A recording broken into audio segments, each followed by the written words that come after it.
ప్రజాక్షేత్రంలో నిప్పులా కరిగాడు. ఆటుపోట్లు ఎదురైనప్పుడు లక్షలాది అడుగులు వేస్తూ కోట్లాది గుండెల్లో తన స్థానాన్ని చెక్కుకున్నాడు. విధ్వంసం సృష్టించే దుష్ట పరిపాలనలో కన్న తల్లిని అవమానిస్తే చెలించాడు. కన్న తండ్రిని అక్రమంగా అరెస్టు చేస్తే జ్వలించాడు. ఆ భ్రష్టు రాజకీయాలని భూస్థాపితం చేసేందుకు సమర శంఖాన్ని పూరిస్తూ యువగలంతో ప్రజలు మదిని గెలిచాడు. ఒక కార్యకర్తగా మొదలై ఒక నాయకుడుగా కృషి చేస్తూ నేడు యువ దళపతిగా ఎదిగాడు. ని కాపాడే అన్నగా కోట్లాది కార్యకర్తల గుండె చప్పుడుగా మారాడు. కార్యకర్తకి కష్టం వస్తే నేనున్నాననే భరోసాని వాళ్ళందరికీ కలిగించాడు. నిన్న ఆయన ఒక నమ్మకం, నేడు అతడే ఒక సైన్యం. తాతగారు, తండ్రి గారు వాళ్ళ వ్యక్తిత్వాన్ని, వాళ్ళ పోరాటాన్ని, వాళ్ళ సంకల్పాన్ని, వాళ్ళ ఆశయాన్ని కలబోసుకుని ఒక యువ శక్తిగా విజృంభించాడు.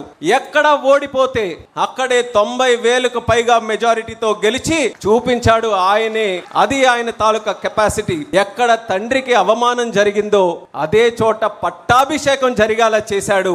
అది ఆయన క్యాలిబర్. లక్షల కోట్ల రూపాయలు పెట్టుబడులు రాష్ట్రానికి తెప్పించి తనని నమ్ముకున్నటువంటి యువతకి శాశ్వత ఉపాధి కల్పిస్తున్నాడు. అది ఆయన కేపబిలిటీ. విద్యా వ్యవస్థలో సంస్కరణలు తీసుకొని వచ్చి పిల్లల భవిష్యత్తుకి ఒక బలమైనటువంటి పునాది వేస్తున్నాడు. అది ఆయన కన్విక్షన్. తల్లిని అవమానించినా కక్ష కల్మషం లేకుండా ప్రతి ఆడపడుచుని కూడా గౌరవిస్తున్నాడు. అది ఆయన క్యారెక్టర్. తన నాయకత్వ లక్షణాలతో నేడు ప్రధానమంత్రి కూడా ఆయన నాయకునిగా ఈరోజు ఎదిగే విధంగా ఆయన్ని మెచ్చుకున్నాడు. ఇది ఆయన క్రెడిబిలిటీ. ఆ బ్లడ్ లైన్కి వేరే క్వాలిఫికేషన్ అక్కర్లేదు. పోరాటమే ఆయన సర్టిఫికేట్, ప్రజా సేవే ఆయన బయోడేటా. మీ అందరి కరతాల ధ్వనుల మధ్య స్వాదర స్వాగతం పలుకుతున్నాను.